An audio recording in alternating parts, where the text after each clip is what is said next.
morning, everyone. Welcome to the first of our forums for the fall. We're so glad that you all are here with us today. And it is my pleasure to introduce Shaun Casey, who is the U.S. Special Representative for Religion and Global Affairs at the State Department. Shaun is a professor of ethics at Wesley Theological Seminary who's on leave from the seminary. He is a graduate of Harvard Divinity School with a Master of Divinity degree and a Doctor of Theology in Religion and Society. He also earned a Master of Public Administration from the Kennedy School of Government at Harvard with a concentration in international security. He earned a Bachelor of Arts degree from Abilene Christian University. Shaun is a member of the American Academy of Religion and served as chair of its Committee on the Public Understanding of Religion. He was a visiting scholar at the Center for American Progress and a subject matter expert in religion at the Center for Strategic and International Studies. Please join with me as we welcome Shaun.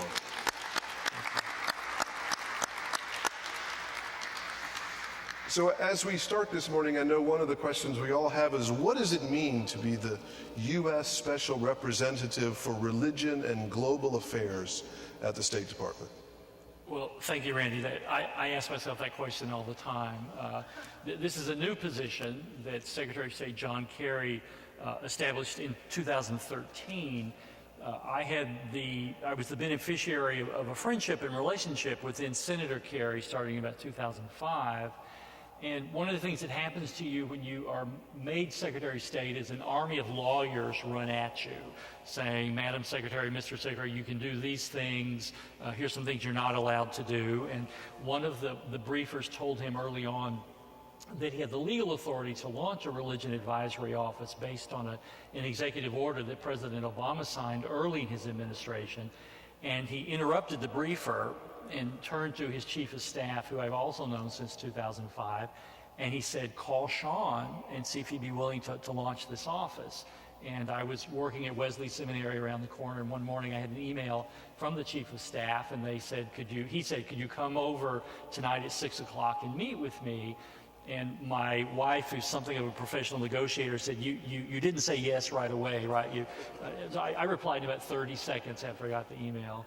And I said, sure, I'm happy to come by and talk to you. And in the process of that conversation, they told me that Secretary Kerry believed, he had this intuition that in our diplomacy over the years, we had not been as effective as we could have been in engaging religious actors and understanding religious dynamics around the world. And so he was eager to launch this office. And essentially, his charge to me was to build an institution, build an office around that intuition about how the State Department might become more sophisticated in engaging religious actors around the world who are very powerful, but then also understanding that in specific contexts, what were the religious dynamics, political dynamics across the globe. So in essence, we have three missions: advise the Secretary when religion cuts across his portfolio, to increase the capacity of our embassies and posts to be able to engage religious actors and understand the religious dynamics in countries around the world. And the third mission is to be the point of contact where any external religious actor, whether it's a community, whether it's a faith-based organization, whether it's a scholar or a leader, can come and learn from us, maybe who else in this vast foreign policy apparatus we have works on issues that they want to work on. So we play a connecting role between external actors and this vast diplomacy apparatus that we have in the U.S. Great, thank you. Before we move on with another question, I forgot to tell you all that Michelle and Joey are in the back, and they'll be walking around with pieces of paper and pencils. We would love to collect some questions from you all to ask Shaun if you have an interest. So as this goes on, if you have a question you'd like to ask, please let them know. They're right in the back with paper and pencil. I read an article in which you said, and I'll quote you here, this is what I want to do, to talk out of my own location with other people of goodwill about the pressing challenges of our day.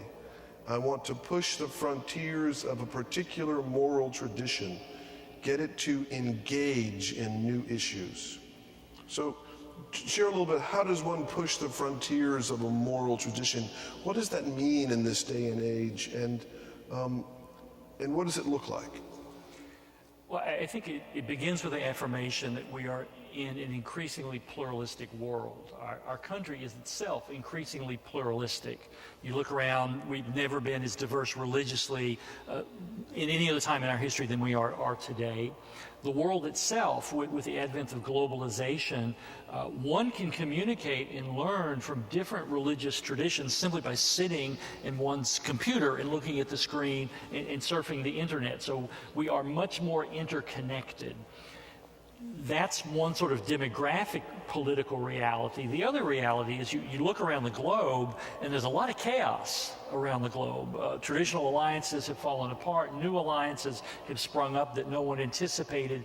And so it's a much more complicated tapestry globally when we think about politics. So I think that the challenge is from the Office of Religion and Global Affairs. First of all, I had to build a staff that has interreligious capacity. We don't have a single theological view in the State Department. There's no official theological position of the government. We are a secular government. So we're not promoting one tradition over another tradition, but we have to be conversant across the increasing complexity of lived religion around the world. So we meet people where they are in their particular locations. We have to have staff who understand different traditions, who understand the geography of the world and how religion is uniquely lived in those different geographical spaces. One example I cite, I grew up as an evangelical Christian. I'm a United Methodist now. I have spent a tremendous amount of time working in the Christian Orthodox world. I am sorry to say that in most of my graduate work in religion, I studied the Western Christian tradition. If you go to the great theological faculties here in the U.S., 95% of your energy is looking at the Western Christian tradition if you're studying Christianity. But political orthodoxy in places like Russia, Ukraine, Cyprus, Greece, Ethiopia, it's incredibly complicated. So there's no single human being in the United States who understands lived religion everywhere around the planet. I had to build a staff that was not only conversant, but that we have networks with scholars who are one or two phone calls away to help us get smarter in certain corners of the world. But then as we engage globally, we see religious groups coming together to do amazing things. We also see some religious groups coming together to fight in really distressing ways. So religion is a multivalent force around the world. We don't have a single theology to commend. We have no theological view to commend, but we need to have a capacity to understand this complicated phenomenon of religion as it's lived around the globe. And that makes our diplomacy more sophisticated. It makes it more understanding. I think it increases the chances that we're going to be successful. Whereas the alternate is we're either blind to religion or we just bring a set of 3 or 4 stereotypes to religion. And that's not the way to be effective from a diplomatic perspective. So I guess that's what I was trying to get at. We meet traditions where they are, and we don't make assumptions about them. We try to do our homework. But then the last task is to actually engage with them and sit down across the table from them and have conversations and learn what they think is going on in their particular neighborhood. What role are they playing in the politics and society of which they're a part? That helps us be more sophisticated in understanding how to relate to them as a government if we understand the role that religion plays. Thank you. Since 9/11, the news has been full of the violence between religious faiths at times or between political entities around the world. You mentioned that you've seen some opportunities and some occurrences where religions have come together in some ways. Can you give us some examples of some of the things you've seen during your work that have been inspiring and that perhaps bode a good future? Sure. one of the great privileges I have is I do get to travel a lot. I get to meet an amazing array of religious leaders, lay people, rank and file as well. I was recently in Cyprus earlier this year, and you may know Cyprus has been a divided geographical space since 1974. You've got Turkish Cypriots who run the north, you've got Greek Cypriots who run the south. There is now an active peace process trying to unify the deep divisions that are there. And the Grand Mufti in the north and the Orthodox Archbishop in the south are absolutely two essential stakeholders to any eventual peace treaty that may come out, and then we hope the implementation of that. So as you look across Europe, you do see a lot of religious tension, particularly between Christians and Muslims. So if in this one piece of Europe, you get, in fact, a reintegration in a new peace treaty, a new political settlement that is enabled by the two senior religious leaders there, that's going to have, I think, a salutary effect far beyond just that beautiful island. I think it's going to have a ripple effect all across Europe, which is a place, just to be blunt, there's not a lot of happy news between Muslim and Christian communities in terms of how they get along with each other. So that's been one of the really amazing places where we're hopeful that the current peace process will come to some sort of resolution in coming months. And we have recognized the key role as validators that these two religious communities have. You know, during this election season, with conversations about the limiting of the flow of immigrants and refugees and screening of Muslims and all that sort of conversation, what sort of effect, if any, has this sort of political climate had on the work that you do? It's made it very challenging. Now, I'm not in a position to comment on any particular politician running for any particular office, and that's not my remit. But the refugee crisis is actually very interesting from a religion perspective in a number of ways. Right now, the UN tells us we have somewhere between 21 and 22 million who are refugees around the world. There are another 40 million plus who are what are called internally displaced people. These are people who've had to move locations but not across international borders. I think we're now reaching a point that even exceeds the refugee crisis out of World War II. So that I don't think most Americans realize the size of the refugee crisis that we're facing. Now, the UN High Commission for Refugees essentially is the global infrastructure for addressing the protection and the relocation and even sometimes the repatriation of refugees around the world. There are estimates that say that the level of funding for that system is at about 50% of current need. So not only do we have historic numbers of people, we're only financing the system at about 50 cents on the dollar.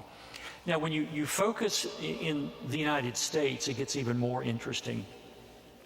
The State Department pays for the first 90 days of a refugee's resettlement in the United States. And I'm an academic expert on these sort of public-private partnerships, and I have to confess, before I came to the State Department, I didn't know these facts about what the State Department did on refugees. We in the State Department have 9 implementing partners who do the physical, literal resettlement. The State Department doesn't do that, but we have 9 implementing partners.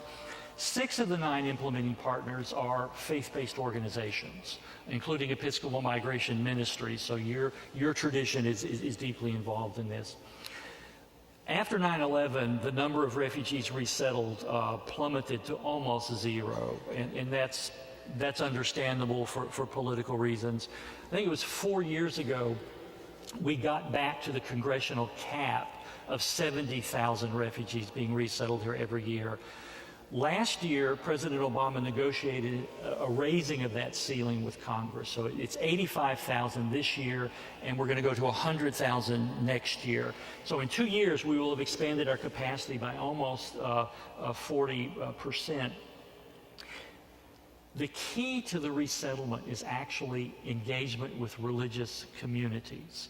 If churches, synagogues, and mosques refused to help resettle refugees in the U.S., our system would completely collapse on itself.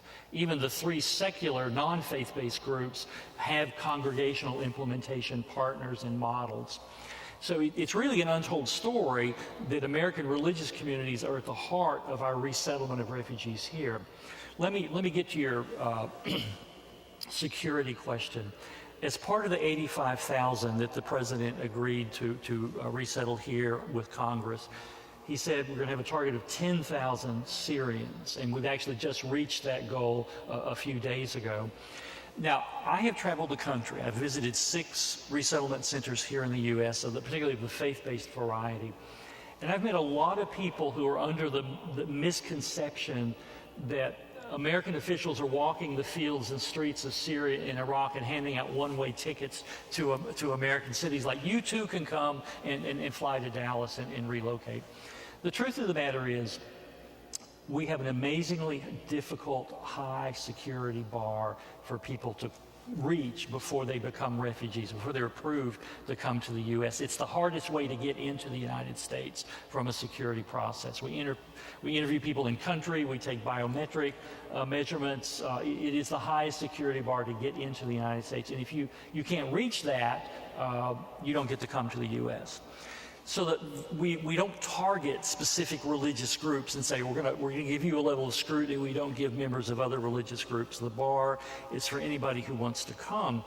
But the amazing thing is that the folks who are coming themselves as refugees represent an incredible diversity and tapestry of different faith groups. My belief is that's making America actually stronger from a sort of civic, political, social perspective, that I now travel to cities like Des Moines and Phoenix, Chicago, and Dallas. And what I see are more people from different religious groups now coming to the U.S. They're many times meeting their cognate brothers and sisters in their own particular tradition, and they are living out their religion in some amazing forms now, which I think is strengthening the fabric of America. It's not, in fact, undermining it. The last thing I'll say about the refugee piece is that one of the things we're trying to do in our office, in partnership with our Bureau of European Affairs, is to try to identify the lessons learned and best practices of our faith-based partners who do the refugee resettlement, and to see if we can't take that set and then help share that with European countries now that are facing the really brunt of the wave of refugees that are coming, so that the lessons and the wisdom that's been accrued here may be of value to a dozen or so European countries who are struggling with how to integrate refugees into their own country. How can they interact and deploy and unleash the energies of their communities of faith there to be more effective in the integration and resettlement of refugees in Europe, based on what we've experienced here in the U.S. Given you mentioning that so many of the resettlement locations are faith-based, various places, what should people of good faith across the religious traditions in our country be doing to help us to ensure that we never have another 9/11? You know, what should we be doing perhaps differently than we've done in the past as individuals to further the cause of peace? Well, I think the fundamental issue there is to become more religiously literate. Sadly, despite the fact that America is more diverse, we have a richer tapestry of religious groups here, I'm not sure that knowledge of the practices and histories of those religious groups, frankly, has grown very much since 9/11. I was talking recently to my friend Diane Moore, who runs the Religious Literacy Project at Harvard Divinity School, and she is one of the primary drivers of trying to get public schools to seriously look at what does it mean to be a literate citizen today. You know, we argue that you have to know science, you have to know the humanities, you have to know history, but religion is one of those places where you can graduate from high school in most places in America and be willfully ignorant of religion, and there's no penalty for that. Nobody asks on a college admission test, what kind of religious literacy courses have you taken, but they want to know how many units of science, how many units of history, and so forth. So I think the first thing to do, my guess is, if you live in Washington, D.C., and you have a pulse over, say, 25, you've noticed the fact that the religious face of the greater Washington area has changed remarkably since 9/11. Ask yourself, has your knowledge also evolved and grown of the sort of visual experience you've had? And if not, there are amazing resources available. So at the individual level, and if you know, I recall after 9/11, we were living in a row of townhouses, and two of our neighboring families in our row of townhouses were Muslim. They were from Egypt. Now, we could have said, well, we can't interact with them. But in fact, we reached out, they reached out to us, and we had an amazing set of relationships.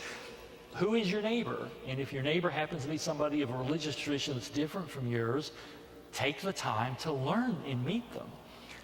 And then I think institutionally, in our own houses of worship, in our own places of work, in our own places where perhaps some of us teach, ask yourself the question, your workforce has changed. Have you grown in your literacy and the understanding of where these people are from, and what do they believe in practice? So there's a long list, there's a long menu of things that we as individuals can do, but also what can we do in the institutions of which we're a part. Reaching out is so important. Do you think that statistically there was a significant increase of persecution of Christians around the world? We read about that somewhat, and I'm curious to know whether or not in your experience you think that is a statistically important change, or whether or not it's simply reflected in different sort of focus on the press. I think there are 2 points to keep in mind in answering that question. I think it's undoubtedly true that in places like Iraq, in Syria, the number of Christians who've been persecuted has in fact gone up since the rise of ISIL, since what was the summer of 2014. I think that's, you can't argue that. However, that's not where the story stops. The truth is, in Iraq, the largest numbers of victims of ISIL are Muslims. So you need both pieces of that equation. It's not as if only Christians are suffering. The truth is, you've got many different kinds of Muslim communities. You've got Yazidis. You've got a number of other religious communities there that have suffered greatly as well. So when we talk about the persecution, particularly in the Middle East, there in Syria and Iraq, it is true that Christians are suffering. And anybody who denies that doesn't understand the facts. But I would also say, to be fair and to be comprehensive, we have to acknowledge that's not the whole story, that indeed the bulk of victims of ISIL have not been Christian, but they've been Muslim. So I know that you are a fan or interested in the work of Reinhold Niebuhr, and I have enjoyed Niebuhr's work as well. In this post 9/11 era in which we live, what kind of a grade do you think Niebuhr would give the United States if he were alive today? What would, if his seminal work and his thinking about politics and religion, what do you think he'd say? Oh my, that's a great question. I am a fan of Niebuhr. One of the things that's interesting, there's been a renaissance of Niebuhr post 9/11. What's even more interesting is, though, I actually have done this. I have 2/3 of a really lousy manuscript on Niebuhr, which I put down when I went into the State Department, and someday I'll pick it up again. And I hired a grad assistant to survey all of the invocations of Niebuhr's name in the public print press. And it was astonishing. There's something like 1,200 invocations of his name in like the first decade after 9/11. Then I sorted them into categories, and the interesting thing is, from far left to far right, everybody was invoking Niebuhr. And so you wonder if everybody's really grasping his message or not, because if everybody invokes a certain source, then maybe some of the folks don't really understand him. I had a professor at Harvard who grew up in a country where his parents were communists, and he read the Communist Daily Worker, the old red diaper baby, and he literally learned to read English by reading the Communist Daily Worker, and he noticed at like age 5 that the articles began as our master Lenin teaches, and then you could argue whatever you wanted to as long as you invoke Lenin at the beginning. I almost feel that way with Niebuhr sometimes. People invoke Niebuhr, and it's like, if he's on my side, I must be right. But that's not getting at your question. I think that Niebuhr's fear was that America too easily trusted in its own virtue and purity. That when we looked at international affairs, we sometimes patted ourselves on the back and sort of gave ourselves an A while we were grading the rest of the world somewhere in the C, D, or F region. And he worried about that as a source of blindness for us. Now, Niebuhr was not anti-American by any stretch of the imagination. He believed deeply in the American experiment. He believed in American democracy. But he was also a realist about we're probably not as pure in our motives as we sometimes delude ourselves that we are. And it was his argument, if we think we're superior to everybody else, we're not going to be effective in our diplomacy. We're going to miss the power and wisdom that's out there in other parts of the world. So I think what he would say is, I think over time, perhaps we've gotten better at that since 9/11. I think in the immediate aftermath of 9/11, there was a lot of anger and a lot of reassertion of American superiority to the exclusion of virtue anywhere else on the world. And I think as we've gotten some distance from the pain and the agony of 9/11, I think we're more sophisticated now, and we're less easily seduced into the notion that America has all the answers to the world, and if people would just shut down and become like us, the world would automatically be a better place. So I think that's his. Niebuhr was always critical of everybody. He said, you have to understand your own limitations in finitude. And Americans sometimes have a hard time embracing the fact that we can't solve all the world's problems, and we're not always the most powerful people or the smartest folk in any conversation. We have to have a little bit more humility in how we approach this complex global world in which we live. So the grade question will haunt me. I have no idea if Niebuhr was a hard grader or not, but I think he would, I hope he would say we're in a better place today, and maybe we're at least marginally more sophisticated about our standing in the world. Well, one other question for you, and speaking of questions of complexity, what do you think the root causes are of the sort of religious extremism we're facing today? Do you think they are a pushback against modernity? Is there I'm sure there's not an easy answer, but how should we look at some of the root causes of that rise? I think we have to be very careful in resisting the temptation to what religion scholars call essentializing religion.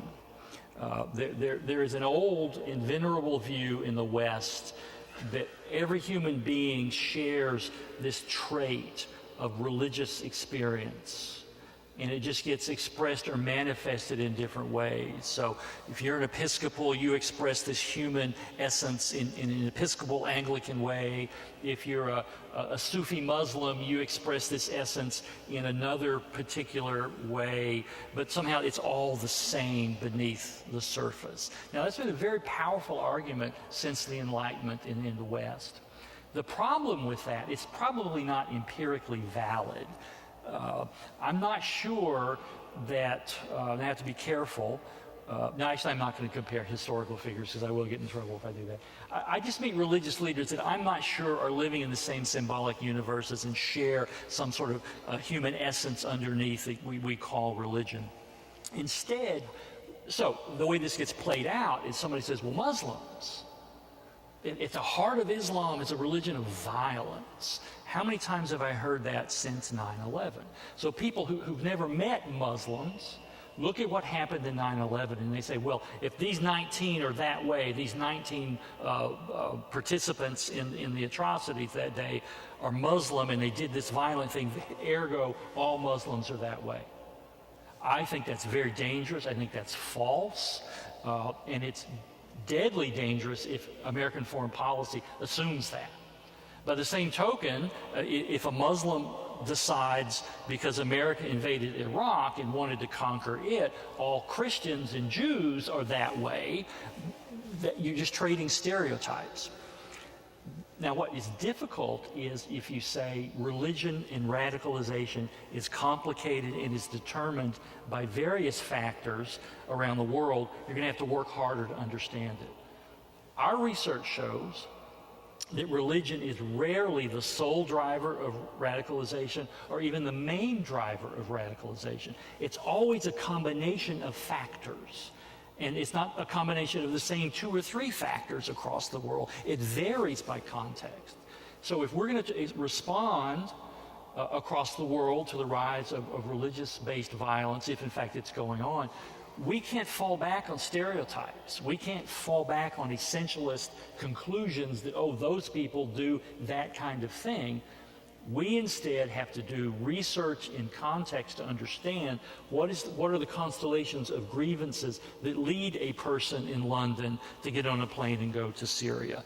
I would argue it's not the same set of drivers that drive somebody from Pakistan or from Kosovo. If we're going to engage effectively on trying to address the drivers of violence, we've got to be knowledgeable in terms of the locations and the various grievances that maybe drove a person from one location to go and fight. So it's maddeningly complex, but it's so easy then to be drawn to stereotypes because it gives us clarity, although it's false clarity, but it means we don't have to do the hard work. Very good point. I think we have some questions from the audience. Thank you, Michelle.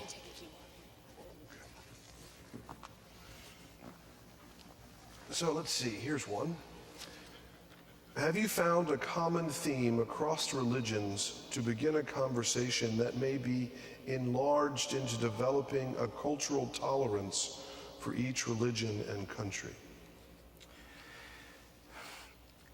Typically, when I go in to meet with religious leaders around the world, I'm not looking for, I don't come with a preset list of topics. I typically ask, what's going on in your community? What, from your perspective, how do you interpret the events of which you're a part? And then I shut up, because it's hard for me to learn when I'm talking at somebody.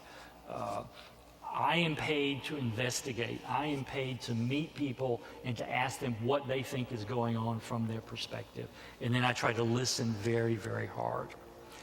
Now, I think there have been some themes that emerge in 3 years of conversation with religious community members.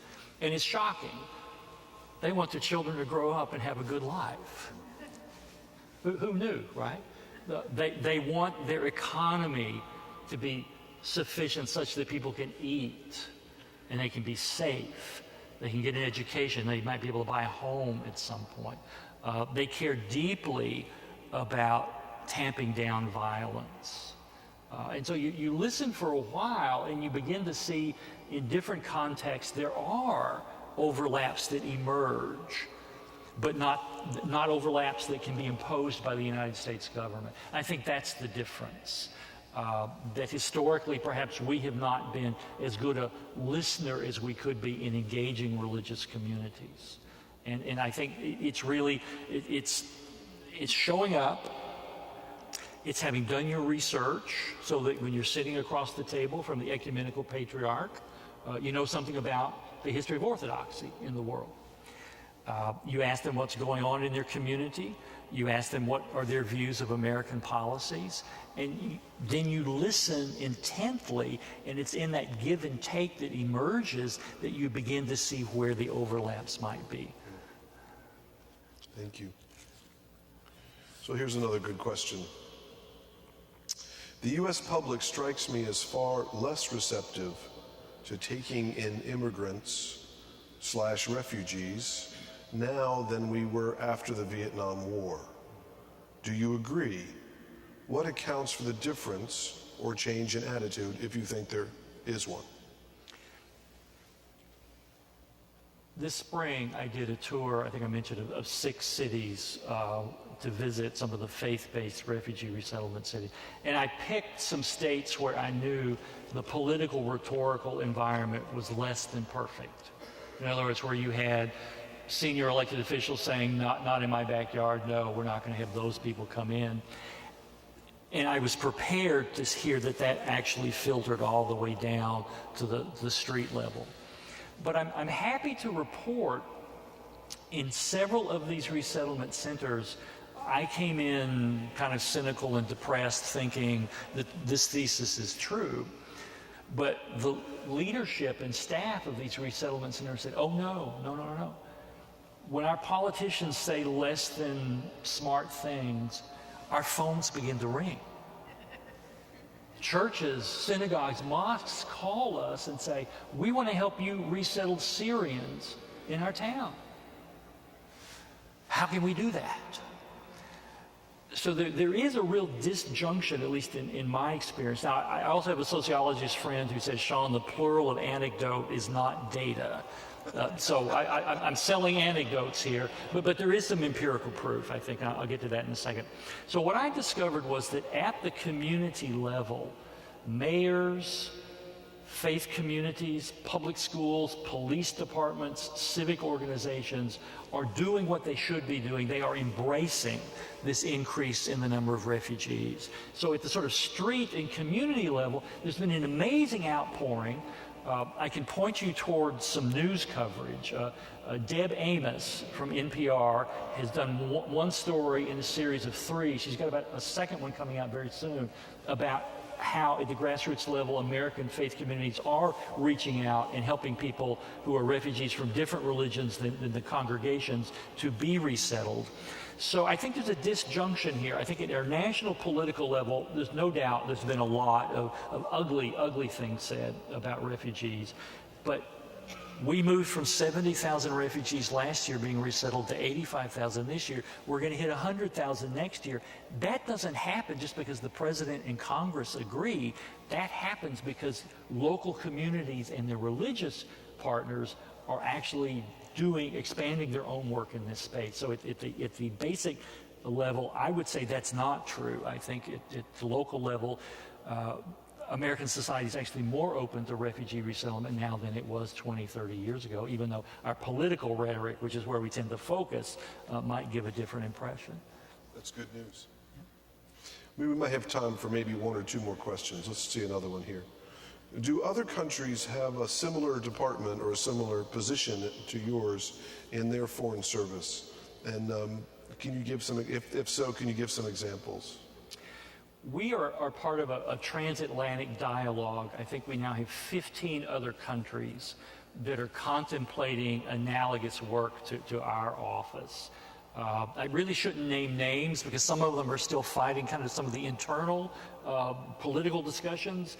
But the good news is, yes, more and more countries are understanding that if you don't have a grasp on the power of lived religion, as we call it, you're not fully going to understand what's going on diplomatically around the world. You can't understand what's happening in Ukraine today. You can't understand what's going on in Cuba today. You can't understand what's going on in Syria, in Iraq. You can't understand what's going on in Europe right now with the refugee crisis if you say religion is not a topic worthy of our analysis. I think the world is beginning to understand you have to have this knowledge, and I'm happy to report we have a number of partners, I say, in 15 different countries that are thinking about how do we do this kind of work within the framework of our own particular foreign policy bureaucracy. Here's a great question, and maybe perhaps not the one to end on, but it's a great question, so I can't skip it. What is the most difficult task you've had to deal with in this position? Oh my goodness. Well, I can give you the sort of snarky answer. That's dealing with the federal human resources bureaucracy. I've got a staff of 30 brilliant people. And I discovered how hard it is to actually get people. When you've identified somebody you want to hire, how do you get them in your office? And I probably know less about it now than I did 3 years ago when I started. But I think the real answer is, I think in our country, when I tell people what I do, most people intuitively say, okay, I get it. And often they point to what we did in Iraq and in Afghanistan after 9/11. I think the consensus is we paid a high price because of our willful ignorance of lived religion in places like Iraq and Afghanistan. So it's one thing to say, I've got a problem. It's another thing to say, here's the answer to the problem. So how do you, in the State Department with 80 some odd thousand employees around the world, how do you increase the capacity to engage religious actors and assess religious dynamics? Now, I've got a big staff of 30, but we got 80,000 employees in the State Department, and there's 7 billion people on the planet. So I have to be very selective in where I engage and deploy our resources. So I think that's the biggest challenge, is helping people get over their fear and reticence of considering the understanding of religion is an important part of our diplomacy. And my job is to advocate for that within the State Department, and I think we've made great progress in the short 3 years of our existence. Well, let's end with the flip side of that question. What are you most proud of that you all have accomplished or worked toward in the years that you've been there? Oh, wow. I'm proud of the team we've built. I've been able to find a remarkable array of primarily young, energetic, cosmopolitan, multilingual people who understand religion and who've lived all around the world. I think we truly have been blessed to be able to build a team that is without exception remarkable. I think we're doing a lot of work. A lot of people come to me and sort of say, give me what I call the 24 scenario. The show 24, in the last scene, somebody parachutes in and saves the world from being blown up. And they kind of think that's what diplomacy is, that the State Department's always parachuting in and putting out fires and saving the world from destruction. I'm going to say a little bit about this in the sermon. That's really not what diplomacy is about. Diplomacy is about building relationships and looking at the long view. I guess I'm proudest of the fact that I think we have convinced the old architecture of the State Department that if they take religion seriously and if they partner with my staff, we can make them more successful in their strategic goals because they factor in the religious dynamics into their work in new and different ways. And I hope that we've sort of won hearts and minds within the State Department that this work is incredibly valuable and it has made concrete differences around the globe on a set of issues. Well, I can say you certainly have made a difference for us this morning, and thank you for preaching at the 8 and being here for the forum and preaching at the next service as well. Welcome, and thank you, Shaun. You're welcome.